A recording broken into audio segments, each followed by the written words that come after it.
Hello friends, this video on alternating currents part 5 is brought to you by examfear.com. No more fear from exam. Please make sure that you have watched all the videos till part 4 before going ahead with part 5. So let us start with RMS voltage. So RMS, it stands for root mean square. So it means root mean squared voltage. So this three terms itself defines RMS voltage and it defines RMS current. That means it is square root of something, of what? Of the mean. Of the mean of what? Of the mean of squared of each terms. So you will understand it better now.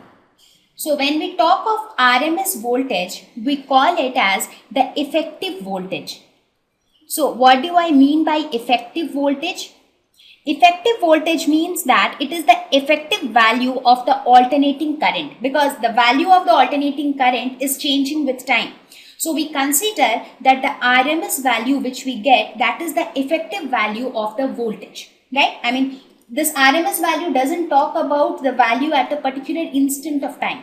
It talks about the entire current as a whole. If I say that the RMS voltage is 20 volts, that means it is talking about the entire alternating current flowing through a circuit, and that is considered as the effective voltage of the entire alternating current, irrespective of which instant, irrespective of which time, irrespective of whether that value is the minimum value or the maximum value of the alternating current. It just tells that the overall effective value of the alternating current or the alternating voltage is this much. So root mean squared voltage is the effective voltage of the alternating current. It is the square root of the mean of the squared function of instantaneous values. So you know, right, what is instantaneous voltage? Instantaneous voltage is nothing but the value of voltage at each instant of time. So let us suppose, so as the name suggests, it is root mean square. That means it is square root of the mean of the squared function of instantaneous values. Now, as I mentioned in the previous slide, that what is instantaneous value? For example, let me consider this as my alternating voltage. So when I say instantaneous voltage, that means each of these values at each instant of time, they represent instantaneous voltage values, right? So if I ask you to calculate the RMS voltage for this alternating voltage, so how do? We say that, let us suppose the instantaneous voltages at every instant is V1, V2, V3, V4. These are the four instantaneous values of voltages at four instants of time.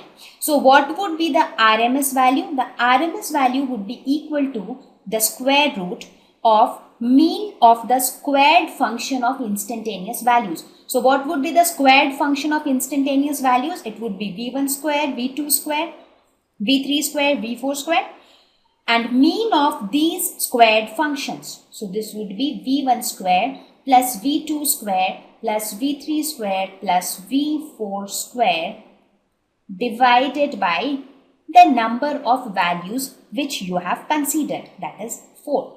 So this would be your VRMS, that is RMS voltage, right? So this is how we will calculate RMS voltage. So now you understand the significance of the name. Now it supplies the same power to the load as an equivalent DC circuit. This is what gave rise to this RMS value of voltage, right? We saw in the previous slide that the power consumption related to a purely resistive circuit was earlier found to be half Im square R. That is, it was earlier found in terms of the peak value of current. But people wanted that things should be consistent between AC and DC. So that is where they introduced this RMS voltage, and they said that now power will be equal to I RMS square R. So now power would be I RMS square into R. So which is consistent with DC. That means the power which this value of current will supply to the load, that power will be equivalent to a DC circuit, right? So if we represent it in terms of graph, So this meant that the power consumption here in this AC circuit, let us suppose if this is the peak value, right? For this AC voltage, the maximum value is the peak value. And let us suppose this value represents the RMS value. So the RMS value has to be something less than the peak value, right? Because peak value is the maximum one. So let us say this is the RMS value. So it says that this RMS value will correspond to the same amount of power consumption that we will have in case of a DC circuit. So if we have a DC current somewhat like this, a DC voltage, so in that case, this VRMS value of an alternating current or an alternating voltage will correspond to the same value in case of a DC voltage. So this will be equivalent. And that is why we call that RMS voltage is nothing but the effective voltage of an alternating voltage. This is the effective value of the alternating voltage. So we can consider it as equivalent to DC, because a DC voltage and RMS voltage will supply the same power. The power consumption will turn out to be the same in both the cases. So now we will talk about how do we evaluate RMS value of voltages, or how do we calculate RMS value of voltages, right? So the first case we will consider is instantaneous discrete values. That means the values are each distinguishable from the other. The second scenario we will consider for instantaneous continuous values. So we will take these examples which will make things clearer. So let us first consider the discrete values. Let us suppose we have a voltage whose values at every instant of time is mentioned as, say, V1, V2, V3, so and so till Vn. So these are each discrete values of voltages at each specific instance of time. So I have to calculate the root mean square value of the voltage. So what would be the root mean square voltage? It would be nothing but the square root of the squared functions mean. So their corresponding squared functions would be nothing but V1 square, V2 square, V3 square, Vn square. So this would be V1 square plus V2 square plus V3 square plus till Vn square divided by, this is the mean of these squared functions, so divided by n. So this will give you the RMS value of voltage in this case, where you have instantaneous values as each discrete values. Now instead of discrete instantaneous values, if you have continuous values, that means each instant of time cannot be, is not distinguishable from the other instance, right? So in that case, how would you evaluate your RMS value of voltage? So for this, we can take the example of your sine voltage, right? The alternating current voltage which we have considered. Let us suppose you have your voltage varying as Vm sine omega t. That means the voltage is changing at every moment. So you do not know the values of instantaneous voltage at every instance of time. You do not know that. You just know that the voltage varies like a continuous sine function. So how would you calculate the RMS value of voltage in this case? Just that the summation will now get replaced with an integration, right? The way you have summation for discrete values, similarly you have your integration for continuous values. So in this case, we will calculate the RMS value of voltage as, so Vrms would be equal to root over integration of V square, that is squared function as I mentioned. So this would be V square, and this V square will be integrated over the entire time interval because I am calculating the average, right? So this average, to calculate the average, it has to be integrated over the entire time period from 0 to the time period capital T divided by the time period, right? So this is how you will calculate the average. So this comes out to be root over 1 by T integration of, you can replace V with Vm square sine square omega t dt from 0 to t. So here also we'll apply our trigonometry.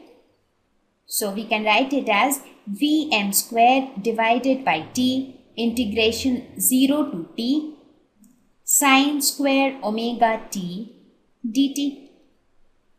So this entire thing root over.